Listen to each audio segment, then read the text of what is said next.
What's up, and welcome back to another episode of the Relationship School's Smart Couple podcast.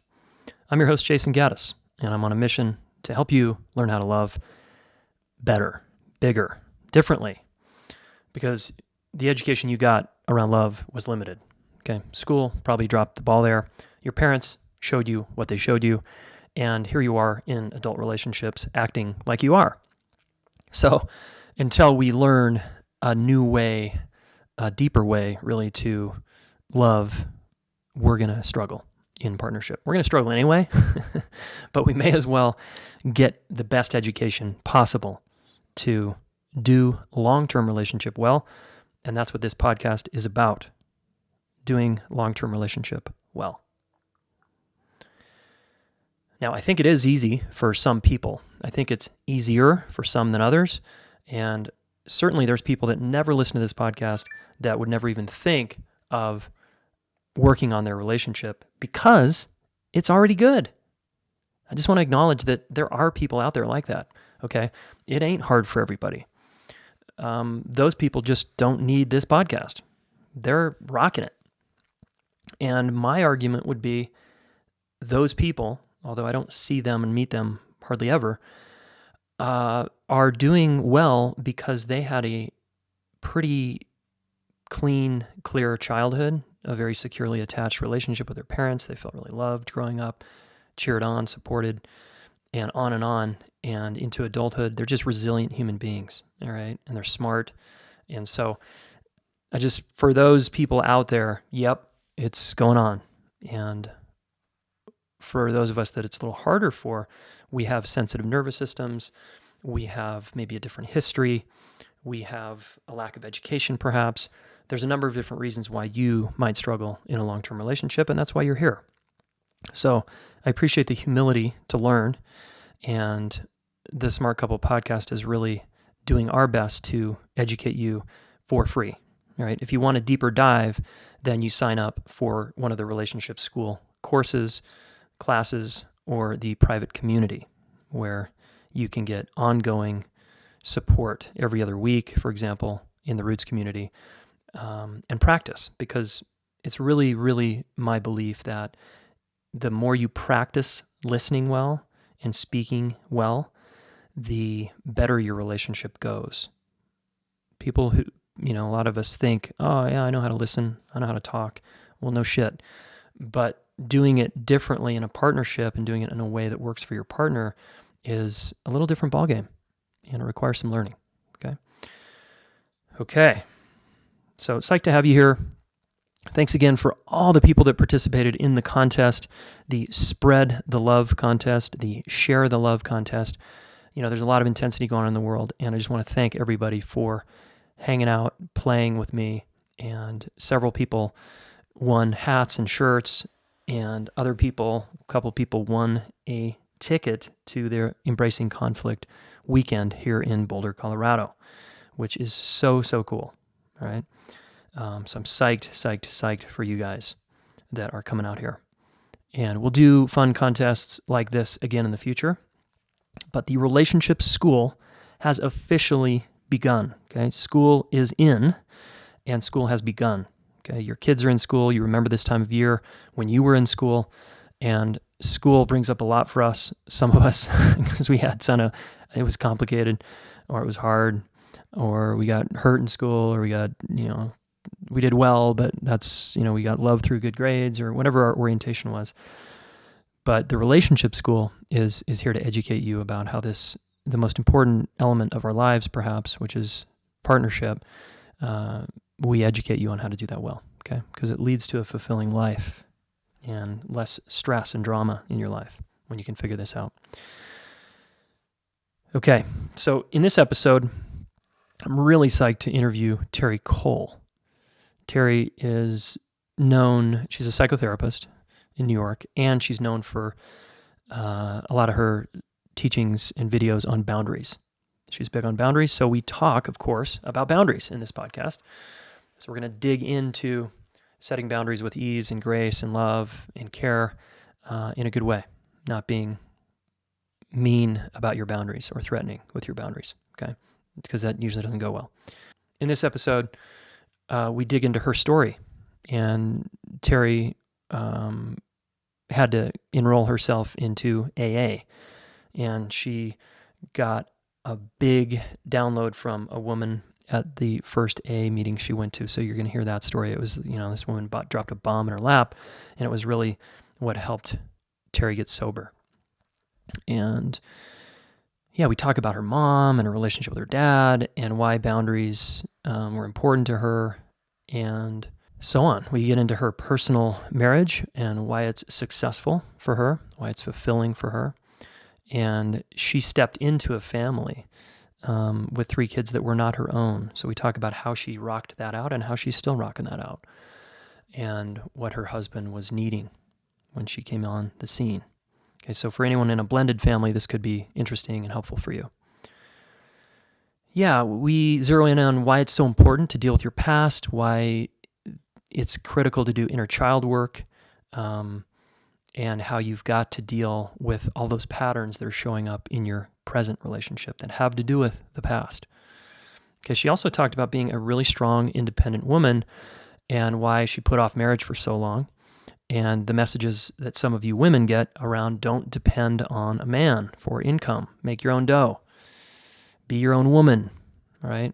So we talk about that and what had her realize that that was great, but limited in a partnership and what she had to do to change, to be more receptive, okay, and more, quote, dependent. All right. So this is a good conversation. I really had a lot of fun here. Terri's a riot, and I think you're going to like this one a lot, okay? She also is very committed to her husband and her marriage, and it's at the top of her list. So that was also really inspiring for me. So she's got hundreds of YouTube videos. She's got a boundary boot camp going on right now. I'll mention that at the very end, as will she. And I suggest you check it out. Okay, Terri, here's a little bit about Terri. She's a New York-based licensed psychotherapist, relationship expert, and founder of the Real Love Revolution and Boundary Bootcamp.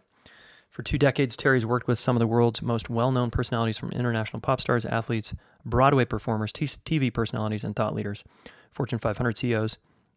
She empowers over 100,000 women weekly through her published articles, blog posts, and therapeutic meditations, online courses, and her popular Hello Freedom podcast. Her strategies combine practical psychology, Eastern mindfulness practices, plus harnessing the power of intention to create sustainable positive behavioral change. She's been featured as an expert therapist and master life coach on A&E's Monster In-Laws, TEDx, The Lisa Oz Show, Real Housewives, and had a weekly radio show on Hay House Radio. So she's, got lots and lots of experience here and is well known in her field. And she's a riot. So let's dive in to some boundaries and so much more around long-term relationship with Terri Cole. Welcome to the show, Terri Cole. Woohoo! I'm super psyched to be here. Yeah, psyched to have you here. So Terri, tell us a little bit about you, who you are, and what are you up to in the world? Well, I am a licensed psychotherapist. I am a transformation coach, a boundary expert, relationship expert. And what I'm up to in the world is helping people have better relationships and help empower women in their lives to have better relationships, but it always starts with having a better relationship with themselves. Yeah, which we're going to get into. Now, are you married, divorced, kids, no kids? Where are you at with your bio there? I am actually super happily married, which is funny. When I fill out forms and they say married, I always write happily, very happily next to it. So I've been with my husband for 20 years. And so I have 3 sons. So he was a widower, my husband, when we got married. So his wife died when she was 29 and left him with a 5, a 3, and a 9-month-old. Wow. That was terrible. And so I came in about 10 years later into this house of angry men, and that was 20 years ago. And now they're lovely husbands and having children of their own. But so when people say, do you have kids? I always say yes. And we don't say step because there's no step between us. I have pictures in my house right now of Donna, who's the mom who died because, wow, I love her so much, because if not for Donna, where would Terri be? So yeah, that's interesting too about the step in the blended families is that I don't know. It never felt normal for me to say step. Like I Hmm. was like, these people are my dharma. This is my destiny right here. These people who desperately need me, and no stretch marks at all. It just worked out great for everybody. Nice. That's so cool. Um, okay, I want to ask you a little more about that, but let's rewind the tapes a little Mhm. bit. How did you get into helping people with their relationships? Well, I feel like I always did it. Like naturally, I was that empathic old soul giving people advice when I was 4, like that person. Yeah. But I was a talent agent actually before I became a psychotherapist. Um, and I was always helping people then. Had a lot of therapy though. I started in therapy when I was 19, and I just couldn't believe, like, oh my God, you could just be like, hey man, I want to do over all the crap that doesn't work. Oh wait, that's not even mine. Like this isn't even, I can make up my own game. I don't even have to be like, I want a new hand. I could be like, I'm creating an entirely new game. I took Wow. that so very seriously. Like when I saw the possibility of what I could create Mm. in my life, if I understood what preceded me being where I was that I didn't like. I stopped drinking when I was 21. A lot of alcoholism in my family, and I was like, well, let's look at what does it look like down the road if I stay on this Yeah, where road. does Wow, that that go? sucks. That goes to a very just a cluster F of a not good place. And then this side, it was like this blank slate of like, oh, you could actually create anything. I was like, yes, I want that side of the fence. Mm. And so I stopped drinking when I was the last 3 months of my senior year of college. Actually, I stopped drinking. Wow, that So would have been good for me, by the way. yeah. Well, I was like, if I could do it now, I could do it forever. Like You this is must going to have, be the. yeah, you must have had what I would call a good therapist. It sounds like I you did. took to it. Like a lot of people, it's hard for, and for whatever reason, you were like, wow, I can kind of have a do-over and I can shape my life how I wanted. And Yeah. would you attribute that to you, or was your therapist kind of a special person?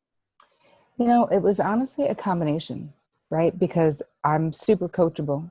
My willingness to learn, take responsibility for my own journey, not blame. Even then, I was pretty much like very independent and like loved life. Was like, wow, this is such an amazing journey. Even when I was still drinking, or even when it was rough, I still had this ability to be super grateful for the things that were right Mm. in my life at any given moment in time. And so the Wow. woman, Sue Pardue was her name, is her name, she's still alive, on Long Island. She was very, she was very directive in some ways, but I learned so much from her because she actually drew the line about the drinking, like full on drew the line. Mm. And said, we were seeing each other for about a year, and she was like, well, what you've been describing is alcoholic behavior. And I'm like, wait, what? Who? Me? Yeah. Huh? I was like, no. And then she said, yeah, you. And I said, well, then that means every person in my life is an alcoholic. She's like, well, that may be so, but I don't care because they're not my client. So they have to go get help at a 12-step program, or I'll need to terminate therapy. I was like, Damn. are you even allowed to break up with me? Like, I didn't even know that was like part of what they could do. And so I go to my, an AA meeting. I saw my boyfriend, at that time wasn't Vic, but it was, my college boyfriend said, Yeah. I'm going to AA tomorrow. And he was like, oh, want me to come? I was like, no. He was like, okay. That was it. And we were massive drinkers. So I'm sure he was like, oh God, my whole life's about to change. And Yeah. so I go, Syosset, Long Island, and went to a little church basement. And, it's the 80s. So I want you to get a good visual of like my dyed long ass red hair down Was here. it Like, Army bangs or something? yes, and although my hair is curly, I had a perm because you can never have too many curls. Who perms curly hair? Only in the 80s, and then in the 90s we did. And so, before I go in, I've got my massive amount of makeup on and my long nails and all the things that were 80s with my Yeah. neon hoop earrings, my shoulder pads that were in my t-shirt. So I take a little look in the mirror and I'm like, looking good and not like an alkie, don't worry. So I go into the place and I'm sitting right by the door, and partly because I wanted to smoke my Parliament 100s considerately. So I was sitting by the door because keep in mind, this was 1986 or something, and everybody smoked Yeah, you could do that. everywhere. I know young people are like, what? Who smokes? P.S. Everybody did, even on a plane, people.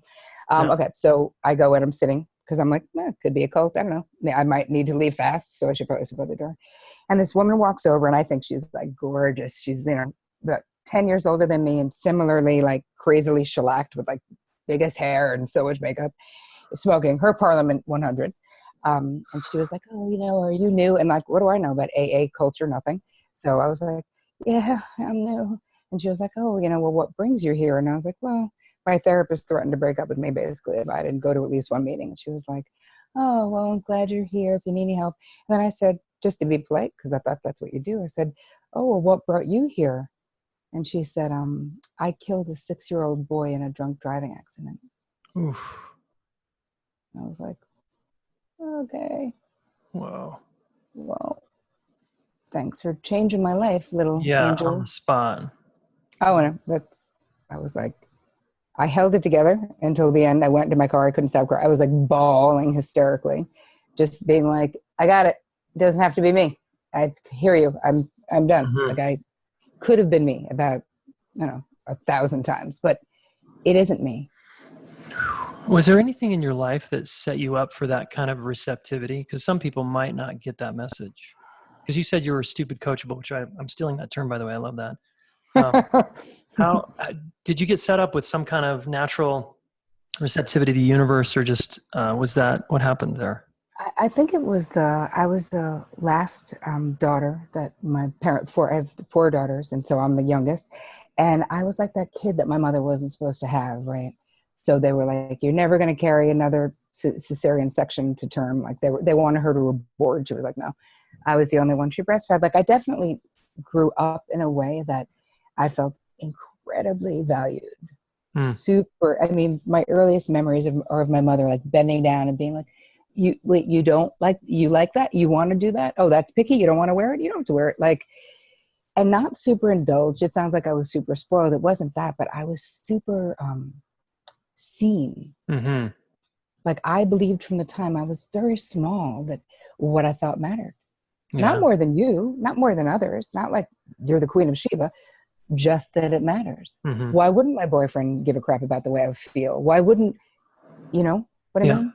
And I think that there's something about the self-esteem or the self-regard, and it's not like I didn't have my problems and haven't been in therapy for 30 years, because I do and I have, but the core of knowing that like I was meant to do something to add value to the world in some way. But just to this day, my mother's exactly the same. She's turning 80 in October, and she's the same. Like, you can do anything. You're amazing. You've always been like that, Terri. You're special. So, that sounds feels like so good to maybe hear. corny, but Yeah, I mean, my heart, I can just feel my heart warming up, like, I mean, it just seems like a really good attachment with mom anyway. Exactly. Not with dad, but yes, with mom. Yeah. Yes, That's with mom. solid. So kind of from the inside out, you had a foundation that you believed in yourself and you mattered, and you were a beautiful person or whatever. So yeah. Okay. And so that led you, maybe it sounds like, to be just receptive and coachable in life, which is amazing. And sometimes you work, I'm sure, with people in their relationships that aren't that way. They're a little stubborn. So what, I guess I want to try, it's a little bit of a jump here, but what's your take on people's relationship challenges when one or both of them aren't coachable? Like, is there anything we can do there? Well, I always start with the individual. So before I did couples therapy, like actually facilitated couples therapy for a period of time just to prove I could to myself. And I hated it so effing much. It's ridiculous. Like, I hated it. Okay. It was so stressful to me because of the way that I was raised, and nobody talked about anything, very waspy family. So having people sit down and just like, I'm supposed to be the one facilitating that, we're just going to have this out right now. Like, wow, no. Anyway, when it comes to one person, I'm really, really good. But when it was 2 at a time, I was like, this is hell. Right. I did it for like a year. I hated it. So focusing on the person. So if I have a client who comes in and is saying, my husband does this and I hate this and blah, blah, blah, I go, okay, so let's bring it all back in, because my theory is this. It's like you're exactly 50% of every relationship that you're in, because it would be completely impossible to you be any more or any less. And so even in situations where someone is the aggressor, even in situations where there's abuse, and I've gotten a lot of shit from domestic violence people online for talking about this, but don't misconstrue my words. If you're with someone who's abusive, your 50% is staying. I'm not saying it's easy to leave. I'm not saying you're wrong that you couldn't leave, or you're weak that you couldn't leave, but that is your 50%. Yeah. You know what I mean? Yep. So when women come in, I want them to understand what's happening. So we do a deep dive always within themselves first. So start with the things that are bothering you about your spouse. Let's start with the 3 cues that I always give people to ask, which is, who does this person remind me of? Where have I felt like this before? And why is this behavioral dynamic familiar to me? Mm-hmm. Nice. Why is this dance? Right, this dance that I'm doing with this person. Where have I seen it or done it before? Mm-hmm. And suddenly, I want to say this works 9.5% of the time, where people go, oh my God, my husband is my father. Oh my God, my husband is my mother. Oh my God, my wife is my whoever. And so what is the value of knowing this? When you are what I call, in therapy, we call it having a transference. In real life, to teach people, I call it repeating realities, right? Where something is happening. So what is a transference? It means that you are having an experience now that is charged by an unresolved injury from then. Mm-hmm. So how can you clearly problem solve, communicate effectively, if it's the little kid in you who's reacting to your husband like he's your father and you're 6? Yeah. You're back Not in the that best dynamic, right? Yeah. And where are your problem solving skills? Well, none, because you're 6. Yeah. So you're going to act like a 6-year-old. You are. And you're also going to overreact, because a 6-year-old can't just move out. Like, a 6-year-old is completely screwed if they're in a really chaotic system, but you're not, because you're actually a grown-up. Uh-huh. Yeah. Yeah. And so making those, why we connect those dots backwards, because as a therapist in my practice and in this public platform of more of like coaching, obviously, because you're not therapizing. I love that you actually say on your website, you're a former, all of those things. Yes. You're like, P.S. I don't do that anymore. I feel like I'll always be like a recovering therapist, even if I'm not actively practicing just that, because how do you not think like a therapist, Yeah, totally. It's in me. But anyway, what was the point I was making? I can't remember. Did I have one? It was just a long way around the barn. Well, we were just talking about the 50% and the personal responsibility and the 3 cues. 3 cues. Yeah. And the repeating realities. Yeah. And about how when you 6-year-old, start to understand that part of the response that you've been having to this particular thing in your marriage, let's say, if you understand that perhaps it's been fueled by this unresolved injury, if you can unpack this injury and look at it, you can actively and consciously go, okay, so Vic is not my mother, right? That's my husband. So I'm overreacting, thinking he's acting this way, and now that means he's going to become depressed, and whatever the thing would be that the little kid would be afraid of. Mm-hmm. When you can take it from the unconscious or the subconscious realm and bring it into the conscious mind, suddenly we have mindful choices. Yeah. And we're like, oh, right, I am grown up. I can make a simple request. I can even share with my partner, like, wow, that was really triggering me. I realized when I asked myself these questions that it reminds me of the way my father used to be. And I think I've been unfairly responding to you with a little more heat than maybe you actually deserve. And I'm sorry about that, but can we talk about it? Like, creating some kind of an intelligent, real dialogue about what's actually happening. Yeah. Yeah, I love it. And you're getting space, right, from it so that you can see what's actually going on. Yes. Yeah. So it's not happening to you, even if it's happening through you. Like, even if you still feel it, if you're mindful, you can go, oh, right, I know that response. Mm-hmm. But I don't have to go with that response. I can take a deep breath. I can ask for a timeout. I can say, let me make us a cup of tea and let's come back to this, because you feel yourself being triggered. You start to become very knowledgeable about your internal experience, and you can go, yeah, that's old. That's something else. Let me get in the here and now. I'm talking to Vic, my husband, about this current situation. Mm-hmm. He is not my father. Okay. That doesn't mean that your spouse isn't going to do, as you so eloquently say in your on the website and all your stuff, it's like marriage is the best and the worst. It's like beautiful and disastrous, and Yeah. it's loving and lovely and painful and crappy Dark sometimes. and And yeah. yes, Yeah. true story. I was like, yes, yes, yes. When I was reading it, I was like, you know it. Nice. So back to the 6-year-old, do you, a lot of what you do, I'm imagining if we kind of follow this thread here, is a woman has to make a relationship with that 6-year-old, and we're talking maybe inner child work, and like, does one have to go back and deal with that wounded child inside? Is that some of what you, Yes. why is that so Yes. important? Help us out there. Because here's the thing, that kid is going to pitch a fit and stomp her feet and constrict the crap out of your internal experience until she gets her due, until you honor her, until she feels safe, until you go, hey, hey, hey, I got you. I see you. I got you. Yes. Yeah. You want to just have fun. You're tired. We're going to just have fun. You're pissed because I never said anything to that crappy friend. I'm going to send her a text and tell her that I think our friendship, whatever the thing would be, that the kid is like, oh my God, this is happening again. I can't believe you're letting this happen again. You're not protecting me again.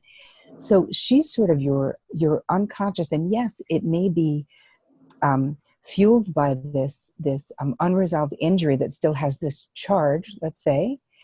But the truth is, every time you abandon yourself by not drawing an appropriate boundary, by not speaking your preference, your truth, your request, you are abandoning yourself.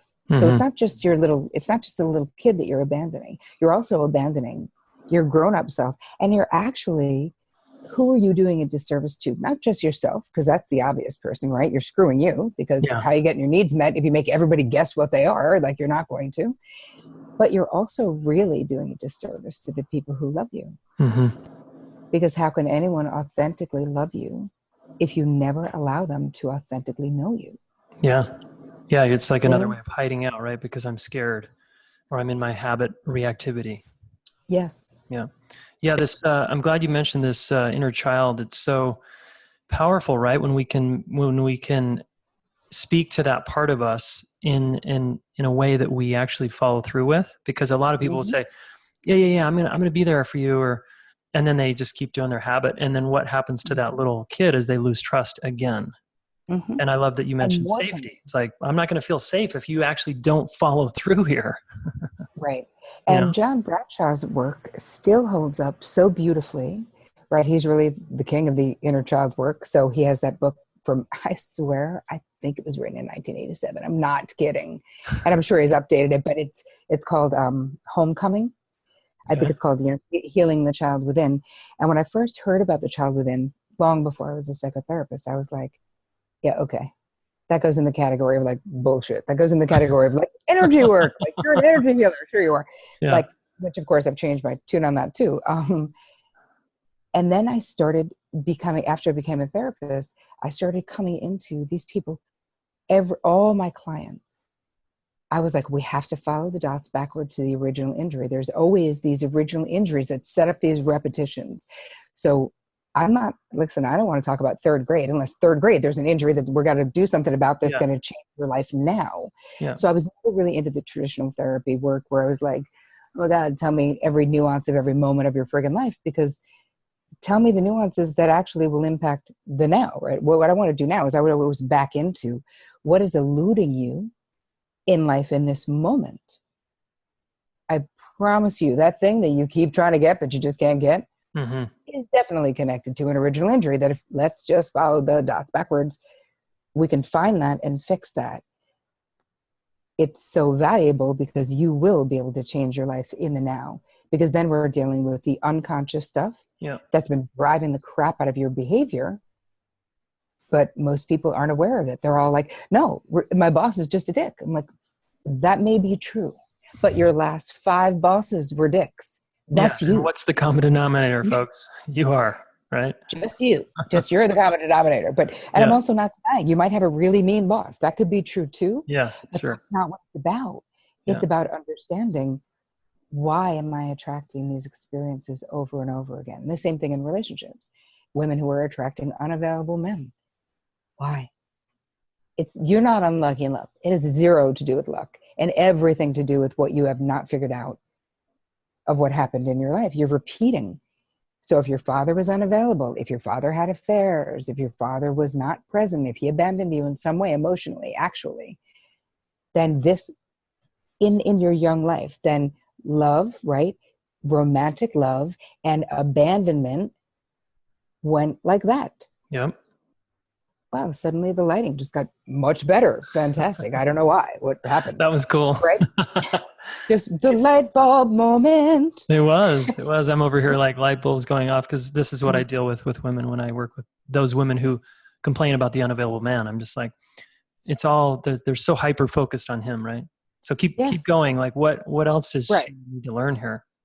Well, here's the thing. So again, we're going back to what if you have a dysfunctional relationship to love, and we have all these, in the boundary boot camp thing that I'm doing now, and we'll talk about later, there's all these different styles of like unhealthy boundary drawing that women do, right? Mm-hmm. And I say women, listen, probably everybody does it, but my demographic is mostly women. Yeah.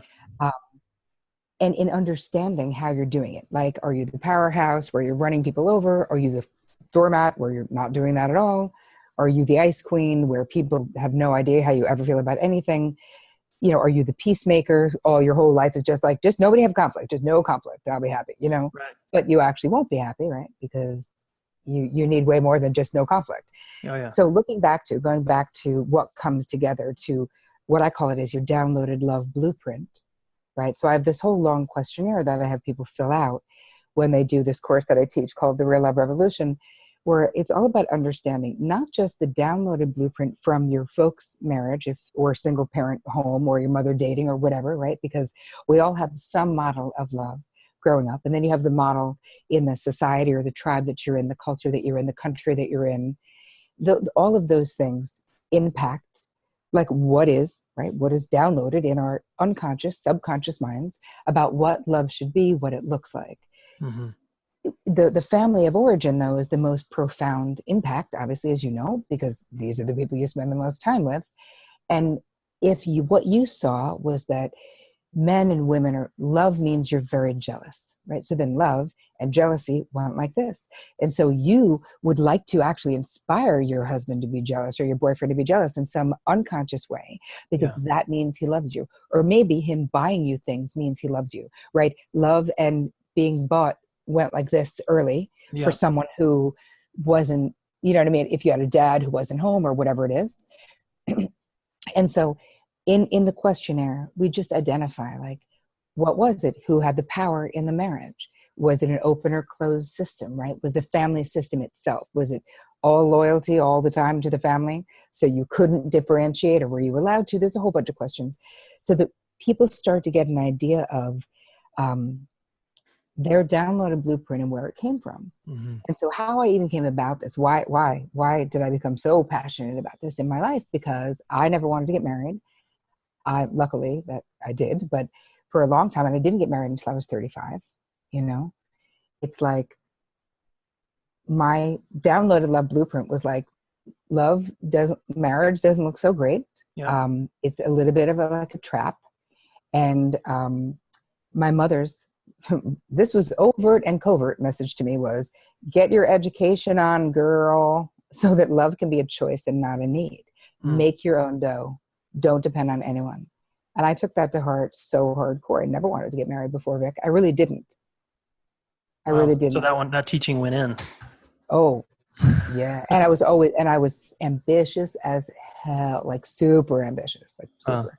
Okay. So everything I did, it was like, just driving, just the hustle, Yeah.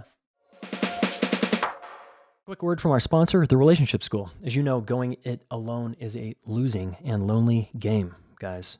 If you want to belong, connect, and build, and feel seen, accepted, and understood, then you need to surround yourself with like-hearted, like-minded people, okay? And we have an offer for you to join Roots. The Relationship School Roots community has been around since 2014 and is full of amazing, inspiring individuals like you who want to be real and authentic and connect. And every other week, you can practice setting boundaries, like Terri's talking about here. You can practice saying no. You can practice listening. It's all about practice, guys. That's what's going to get you a great relationship, especially during stressful times, because that's when it's the hardest. So go check out Roots at relationshipschool.net/roots to apply, and we would love to see you in there. Now back to Terri Cole. So you've mentioned boundaries a few times. I love that I want to get into that, and I just want to reflect that the importance to the listener here of really looking at your past, because it's so in the present in however your relationship is playing out. And so Terri's really reminding us of that, and it's so essential. And I would say find a good guide to help you explore that terrain, right? Yep. And I have 555 videos on my YouTube that you can just start there. How many? I actually have 555 videos on my YouTube channel. Damn, woman. I know. And the last, let's say year, so that's however many that is. I don't know. Let's say 50. Okay. Almost all of them have to do with exactly what I'm talking about. Love, relationships, all the ways to figure it out within yourself. And then suddenly that's reflected in the outside world. Yeah. Cool. So boundaries. Why in the hell are boundaries so important in a long-term relationship? Well, because the difference between, codependence, right? Like, what do we want in a long-term relationship? We want interdependence. That's what we want. So that's this healthy, beautiful, sweet spot in between codependence and overdependence. So boundaries is what has you create interdependence. And it's a lack of boundaries or dysfunctional boundaries. Because really, when you think about bad boundaries, they can be either way. It could be that your boundaries are like a huge stone wall. Yeah. That's a bad boundary. Or they can be way malleable, and that's a bad boundary too. I feel like a lot of times, we're dialed into the weak boundaries, like the codependence but the other is also just as damaging. Yeah. Exactly. Yeah. Someone that's just stonewalling and just really rigid and controlling and pushing every, Okay. Uh-huh. And so how do you, the flexibility in a long-term relationship, my experience, 20 years of doing this, like in the trenches with clients, is that the only way that a long-term relationship really works in the way of flourishing, right? Being vibrant, like juicy, actually staying. And I don't want to say relevant because that's just like a stupid word, but that's kind of what I want to say. Because it can become so, I do this, you do that, now we're done. Mm-hmm. With everything, with sex, with where you go out to eat, with conversations, it's just easy to take it for granted, Yeah. And to think that person will always be there, or that it'll always be good naturally, like on its own. It's just going to grow into a beautiful thing. Now, do you think that's true? Do you think that's true? Hell no. Of course not. But people don't really realize. And I think that the notion that good relationships, really good relationships, require total commitment to it being good. Yeah, you go through total commitment. Like total. Yeah, nothing is above my relationship with my husband. I mean, my mother's close, but honestly, the health of my marriage is the most important thing in my life. God, it feels good to hear you say that. I'm so with you. Yes, I could tell. Yeah. Your family looks lovely too. They're so cute. Thanks. But it's a privilege and it's an honor, but it's also something that we co-create every day by being a part of each other's solution, by learning to listen. I had to teach my husband to stop trying to fix. Yeah, totally. My wife had to teach me that. Mm-hmm. Yeah. But he was willing to learn. Yeah. And these fixes can be very simple. I would come home and say, I'm upset about la la la. And he would say, why don't you do this? And I was like, hey, if I need advice, I will clearly ask you for advice. I don't. I need your compassion. I need your understanding. I need you to hold me. Let's have sex. Make me a cup of tea, something. But I don't need you telling me what I should have done 2 hours ago when it's already over. That just makes me mad. Want to shut me down? Piss me off? Yeah, exactly. Want to Exactly. make me not want to have sex with you? Do that. Yeah, exactly. So, boundaries with your husband, like give us an example for the listener. What's an example of a boundary maybe you were not so good at in the beginning of the relationship and you got better Mm. at, and it really helped your marriage, helped your relationship?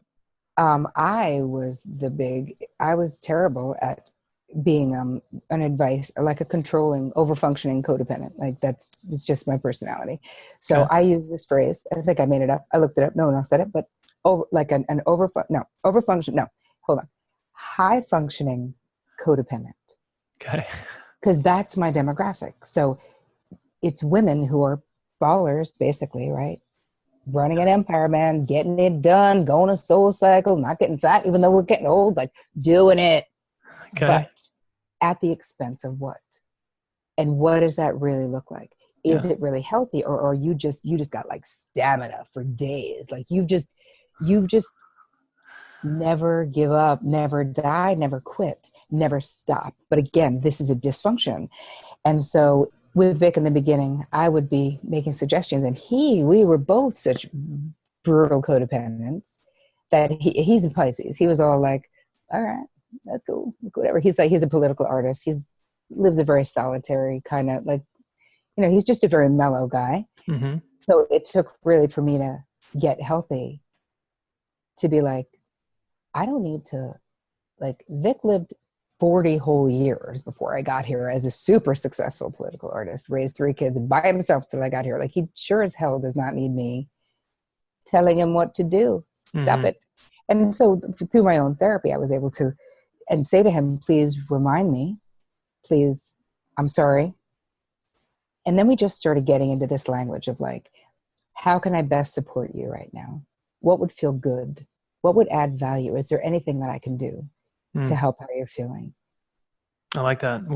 What could I do? What is there anything value I could add? I like that one. That's a Yeah. good one, right? Or can I soothe you in some way? Mm-hmm. Like, I love that one because to me, Vic is so soothing. Like when I'm just, something's rough, he's so soothing. Just his presence, just his hand on my leg, just rubbing my foot, anything. Yeah. And so now when you start verbalizing, you start really getting your needs met in a way more specific way. And why this is important, and it does have to do with boundaries and interdependence, is that when you're assuming you know what the person is thinking, when you're not asking the specific question, when he's not saying to me, hey, like, please don't give me advice because I don't need it. He's still inside feeling like, "Rawr," Mm-hmm. like Mm-hmm. she's like making me wrong somehow, but he's not saying it. And the moment I realized it was happening and was like, is this happening? And he finally admitted it. Because my situation with my husband is that in the beginning, because he was so psyched, like, here's this young chick I'm 10 years younger than him. Not so young, but then I was pretty young. And, taking on this package of, they were in a lot of trouble when I first met. The boys were acting out like crazy. And he was so grateful, right? So Sure. I would be like, well, hey, I'd like to know if I'm doing something that's bothering you or you prefer I do something different. I would always try to ask him in the beginning. And this was his response. You always want me to be mad. I'm not, nothing's wrong. I'm not mad. You know what I mean? I'm Mm-hmm. like, I was But like, you all were, right. yeah, but was it like he was feeling bad or something that you came in and you're like, yes, I'll help with everything. But there was something was off, I'm hearing. Yes. Because I was saying to him, I will help with everything. I still will help with everything. Like, now it's the two of us. The war is not on, right? Yeah. And it may be on, but it's the two of us. So we're going to be fine Yeah. with the 3 kids. Like, I just came in and it was like we were instantly co-parenting and the kids really accepted it, which is kind of amazing.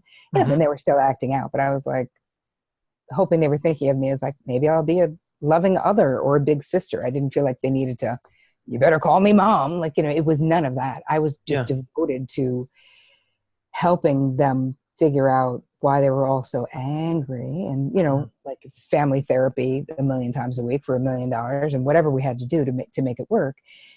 But there is something about the communication process. And right, so he was feeling guilty, like, I'm so psyched she's here. If she annoys me, it's fine. And I was Yeah, like, I won't hey, speak up if she annoys me because I don't want to rock the boat because she's helping so damn yes, much. yes. Yeah. And I was like, okay, but here's the part you don't get. I want to specifically be adding value to your life. I care what bothers you, even small things. I don't think it's petty. I don't Yeah. think you're criticizing me. I'm not offended. I want to know. Yeah. Speak So up, please dude. tell me. And he was like, of course, be careful what you wish for 20 years later.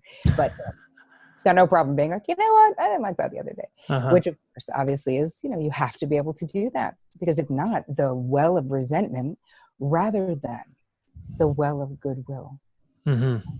Because Totally. what we're doing every time that your spouse kind of acts a little douchey, maybe, and instead of you attacking, you go, babe, there's something wrong. Like you seem like, what can I do? Like, what can I do? Do you want me to, are you hungry? Can I do something?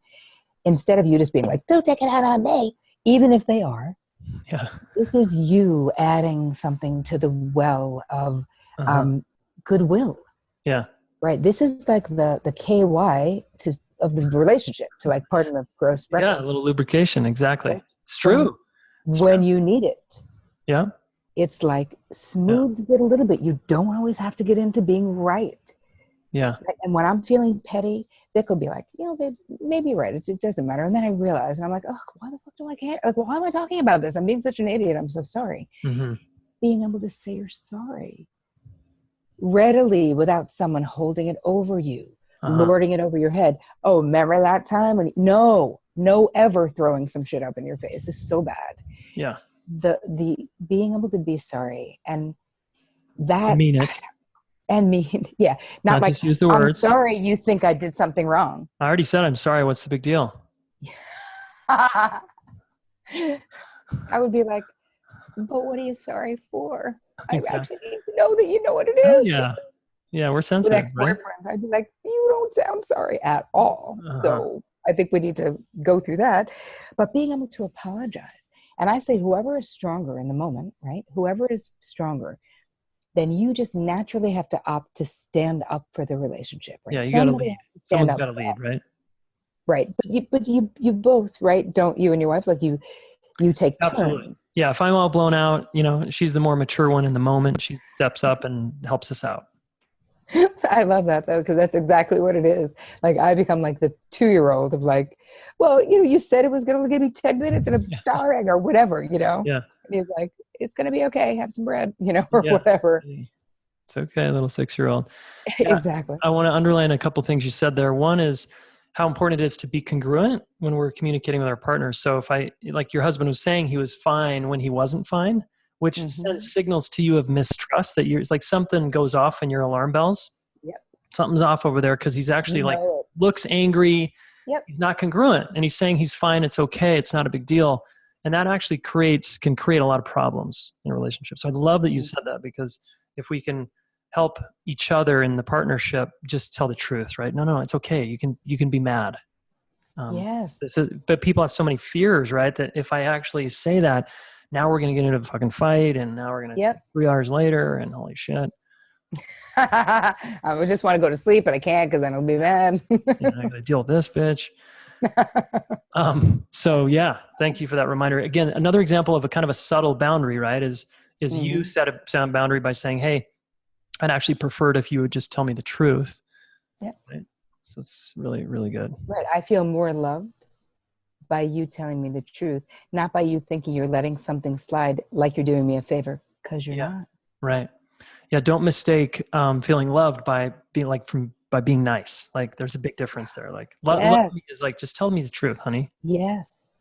Yes. Tell me your truth, Tell me right? your truth. Yeah. And I think it's important we make that distinction, because giving unsolicited advice or criticism Yeah. and Yeah. being Good. kind, Yeah. those two Great. We're things not are the talking about best that. of any relationship.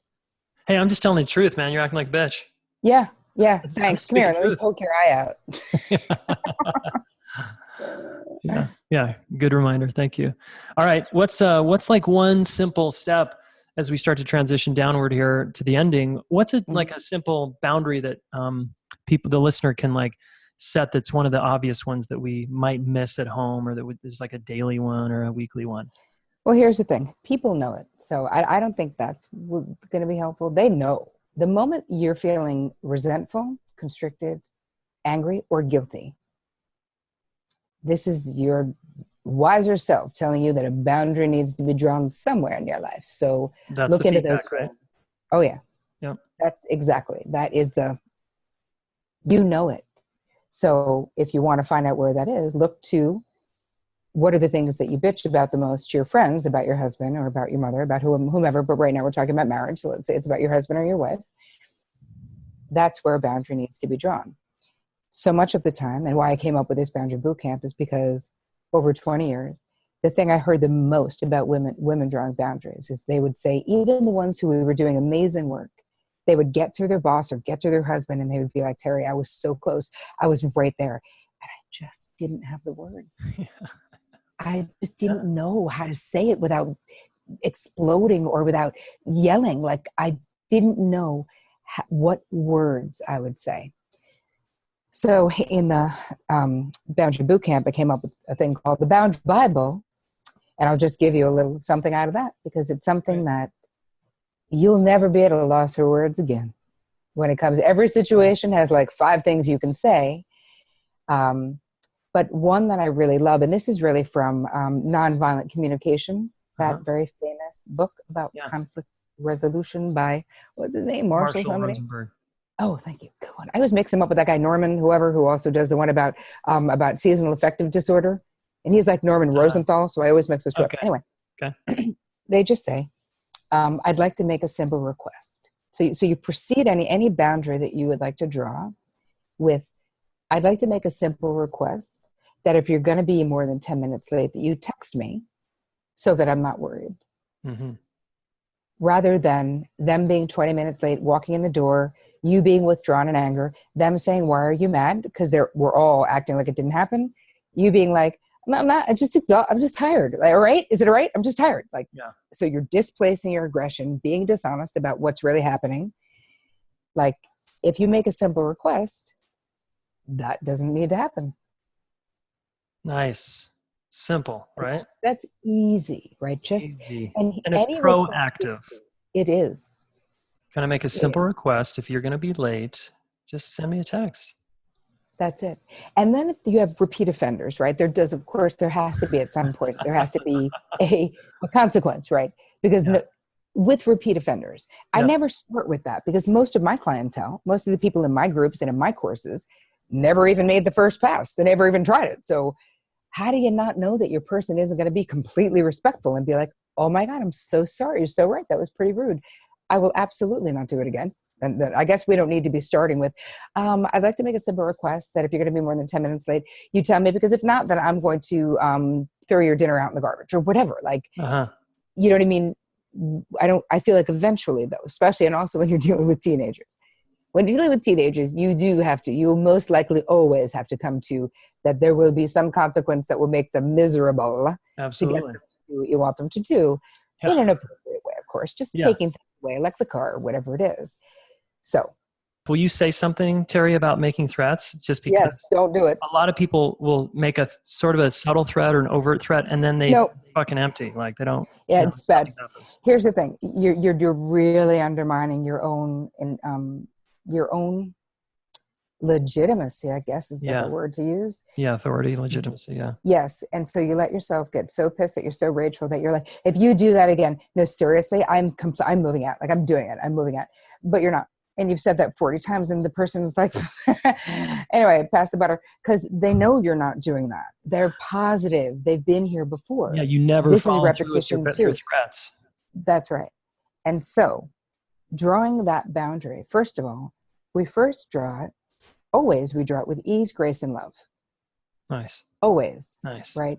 No matter what someone else is doing, you're always the boss of how you behave.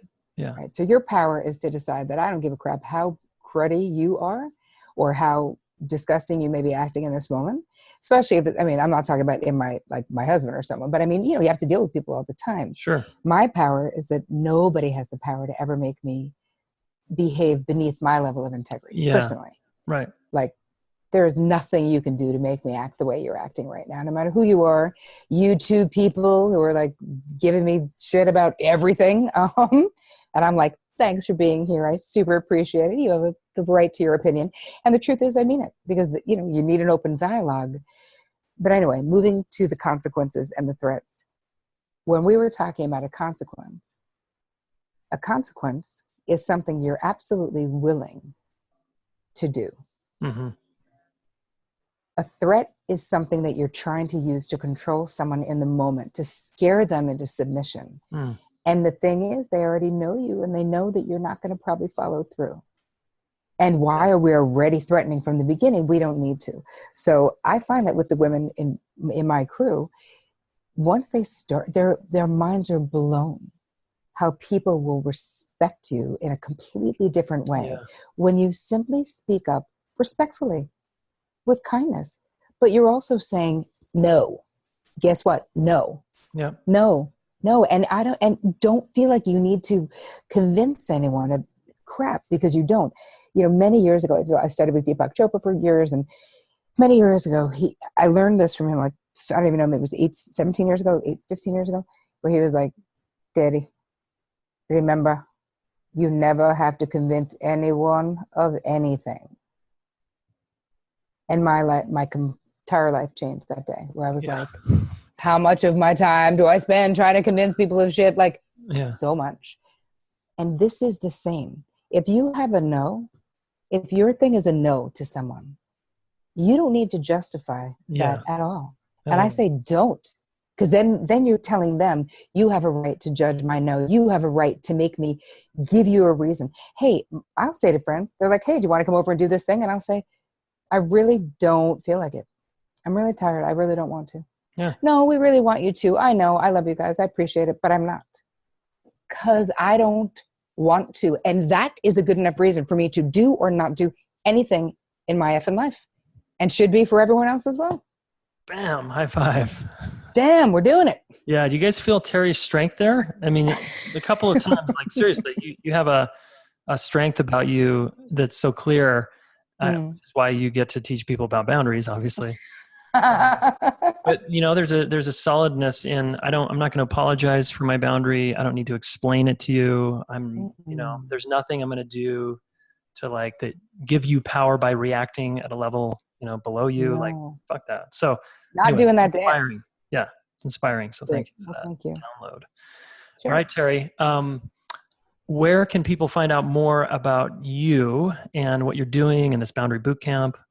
Well, we've got this great thing happening right about now. So the Boundary Bootcamp Challenge is happening, and I don't know when this is going to go live. So it may be, I'm not sure, but early September, most likely. Early September. So the Boundary Bootcamp Challenge is the 1st through the 7th.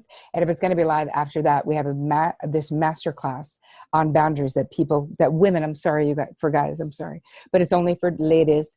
Okay. So you can, if you miss the challenge, it's fine. You'll learn everything you need to learn in the master class. It's completely free. So it's terricole.com/boundary bootcamp. Perfect. Nice. Easy breezy. Easy. And if you were to give me advice on, as you may know, I'm starting this relationship school, and I'm on a mission to help young people learn boundaries and, how to do a romantic relationship in a safe, sexy, successful way. And so none of us got this class in school. So if I was to teach a class, or you were to come in and be the guest teacher, what's the one thing you would want to make sure we cover with young people? About boundaries or about love? Just about romantic relationships, about love relationships. That the first pillar of real love, according to me, is self-awareness.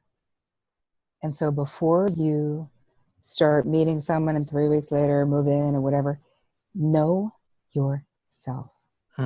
Know yourself.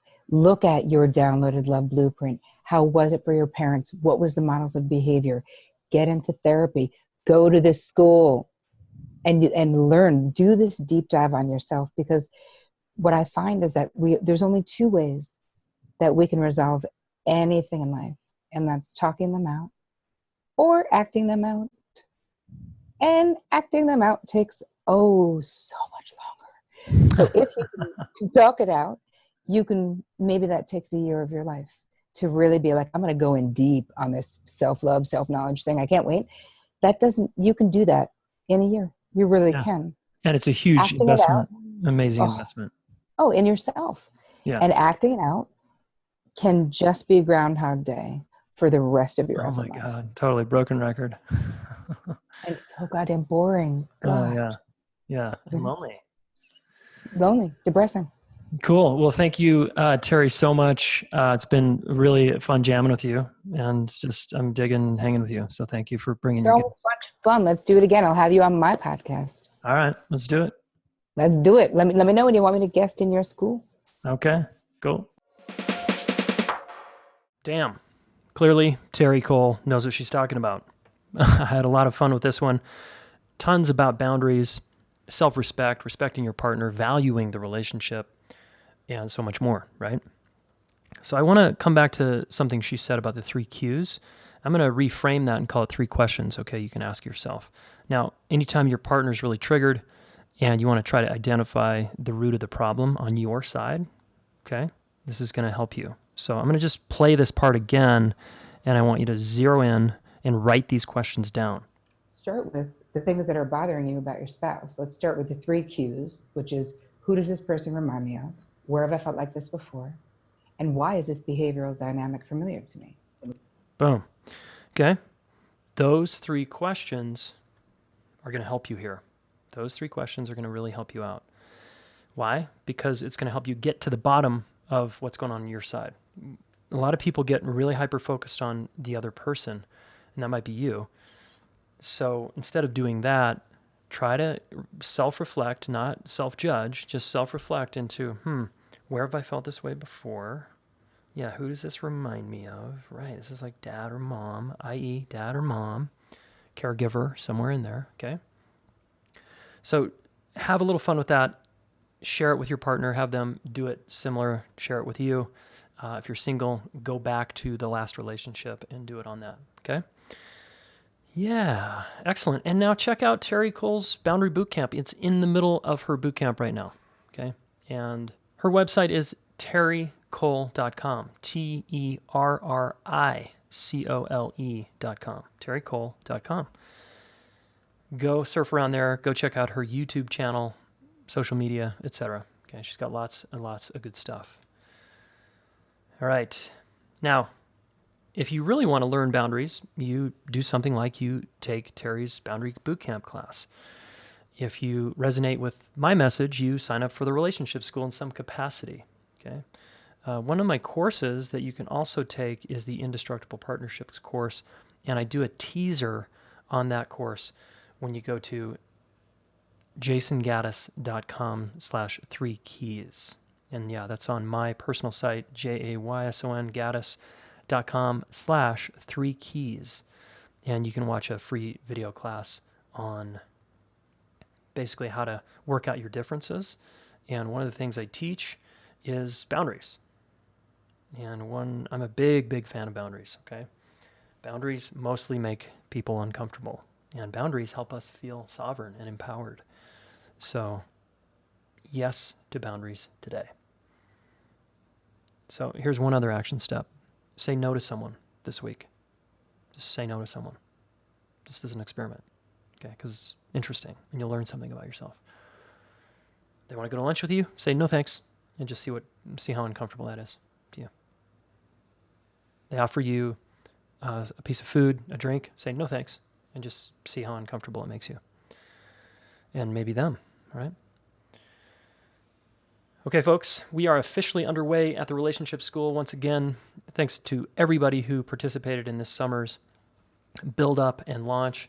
We have a stellar group of human beings coming online, and it is going to be a power-packed 9 months. Now, if you missed the boat because we have left the shore already, you can come to our Embracing Conflict live weekend here in Boulder, Colorado for a fraction of the cost. All right, I did a contest last week. Several people came for more affordable prices, but it's still, I can guarantee you, you're going to get way more out of it than you pay for it, okay? It's going to 10x your value, at least not, if not 2x, 3x. It's going to be big for you. And the whole weekend is on embracing conflict and helping you with the repair, okay?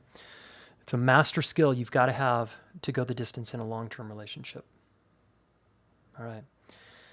And you want to go to relationshipschool.net/live weekend if you want to come hang out with us there and sign up. Okay. There are still spots. We all are still taking people at this point. We're going to probably close the doors here pretty soon.